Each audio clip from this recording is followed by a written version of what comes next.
हैदराबाद के 7th निज़ाम की साहिबजादी हमारे साथ में है। फ़िरोज़ जी बात है हमारे साथ में, सीधे बात करते हैं। फ़िरोज़ जी, पहले तो आपका भोपाल में स्वागत है, और आने का यहाँ कारण क्या है? जी, भोपाल आने का कारण तो ये है कि मुझे अपने जो फैमिली है, रॉयल फैमिली ऑफ निज़ाम्स, उनकी कुछ जो हेरिटेज है, उनकी जो कल्चर है और रॉयल अटायर है हमारी फैमिली का, उसको प्रमोट करते हुए मैं ऐसा प्लान बनाई हूँ कि हर पैलेस, हर जो हेरिटेज मॉन्यूमेंट्स है इंडिया की, सारी जगहें जाके ये मेरा जो रॉयल फैमिली का अटायर है उसको along with the heritage of different places मैं प्रमोट करूँगी। और इस तरीके से ये जो पूरा हिस्ट्री है, हेरिटेज है, जो दिन ब दिन जाते जा रहा है, लूज़ हो जा रहा है, प्रेजेंट जनरेशन में किसी को समझ नहीं है कि रॉयल्टी क्या है, क्या अदब अखलाक है, ये सारे चीज़ों को मैं उभार के वापस लाना चाह रही हूँ। इस सिलसिले में मैं यहाँ पे विज़िट कर रही हूँ। क्या इसमें लेकर आएंगी, मतलब किस तरह से करेंगे इसको प्रमोशन? आप जा रही हैं जगह जगह, क्या वहाँ बताएंगी, क्या चीज़ों को प्रमोट करेंगी? जी, तो देखिए, मैं अपना रॉयल अटायर पहन लूँगी। मैं ये भी प्रमोट करूँगी कि ये रॉयल अटायर जो है डेली बेसिस पे भी पहना जा सकता है, और लाइट वेट के वही फैब्रिक्स को मैं इनकलकेट करके सेम खड़ा दुपट्टा जो जिसका नाम होता है, हमारे फैमिली में पहले डेली वेयर पहने जाते थे, आज सिर्फ वो ब्राइडल वेयर के लिए पहना जाता है। तो मैं ये जो है सो इतना प्रमोट करना चाह रही हूँ कि लोग जितनी आसानी से साड़ी पहनते हैं वो भी बस उतना ही आसान है पहनने के लिए।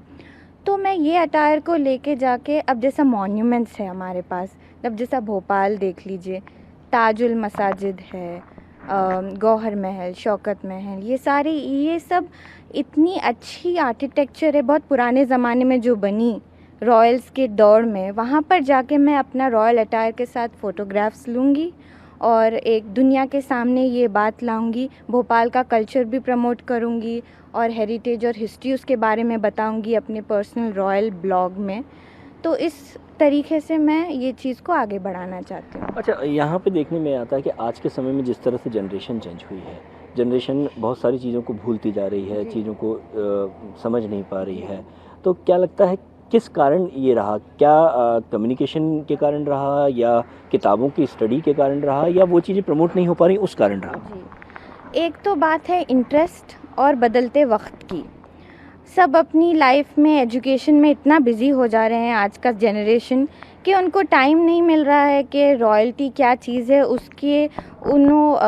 उसके सामने ला आया जाए, इन जनरेशन के सामने एक अच्छी तरीके से, और वो कल्चर प्रमोट भी नहीं हो रहा है अच्छी तरीके से।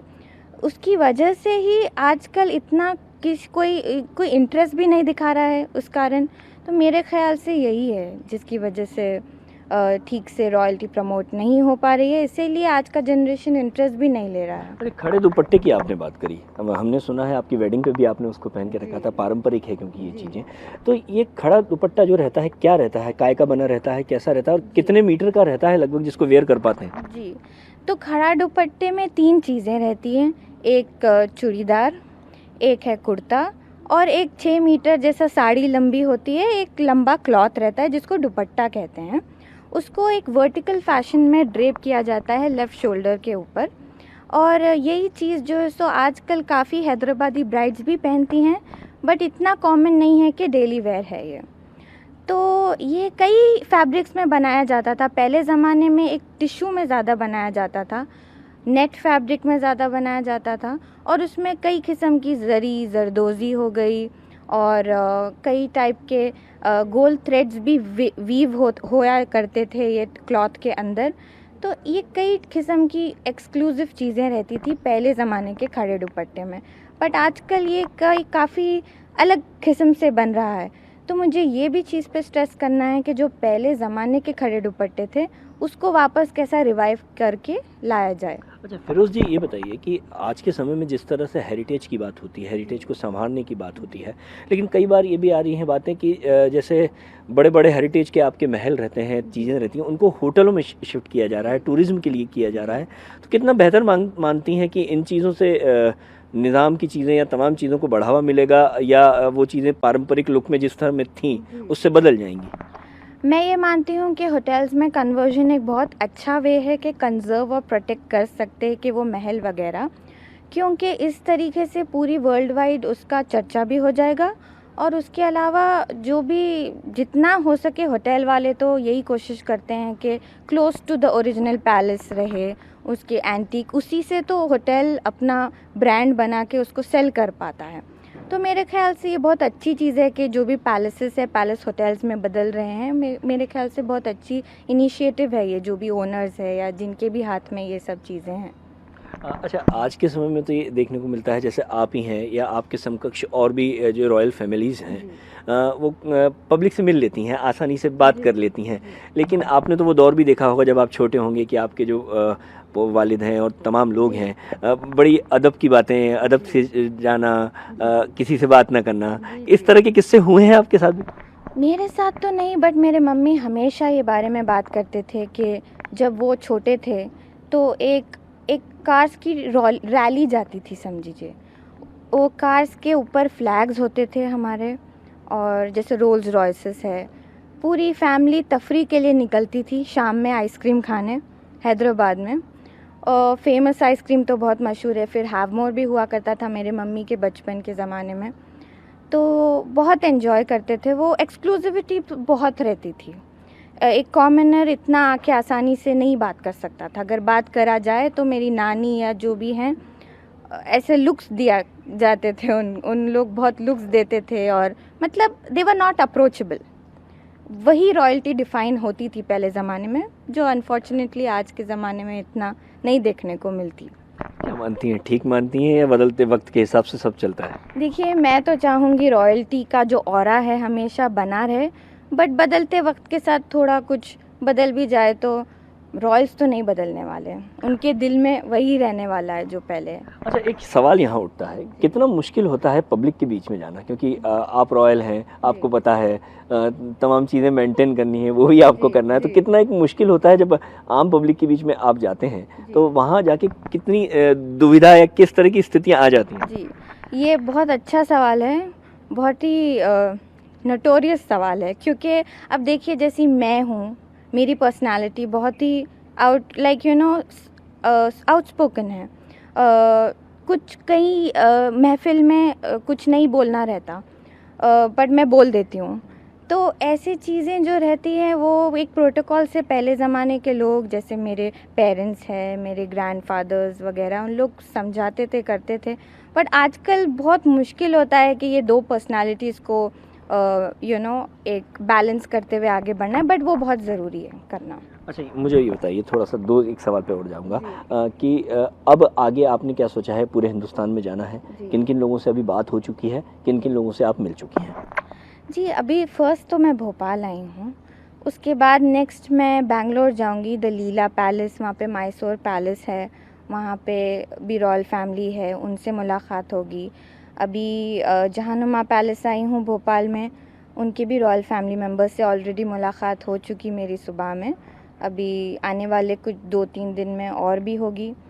तो बहुत अच्छी तरीके से हम फैमिली मेम्बर्स मिलके अपने पुराने वक्त के बारे में बात करते हैं, एक काइंड ऑफ कनेक्शन हो जाता है, और एक कॉमन वाइब भी हम लोग शेयर करते हैं, जिससे बहुत ही अच्छा महसूस होता है दिल में। अच्छा, हैदराबाद की अगर बात की जाए तो हैदराबाद को क्योंकि पहले बहुत समय से पुराना शहर ही समझा जाता था, लेकिन अब धीरे धीरे डेवलप बहुत सारी चीज़ें हो रही हैं। बहुत बदल गया है हैदराबाद। ऑफ कोर्स पहले ज़माने में जो भी किंग्स किए हैं जब के ज़माने के हिसाब से, और आज तक जो मेरे 7th निज़ाम ऑफ हैदराबाद मेरे ग्रेट ग्रैंडफादर रहे हैं, उन्होंने तो उस्मानिया यूनिवर्सिटी, उस्मानिया हॉस्पिटल, हाई कोर्ट, काफ़ी कुछ डेवलपमेंट किए हैं, और ब्रिजेस वगैरह वगैरह पब्लिक की सुविधाओं के लिए से लेके हर चीज़ में डेवलपमेंट हुआ है।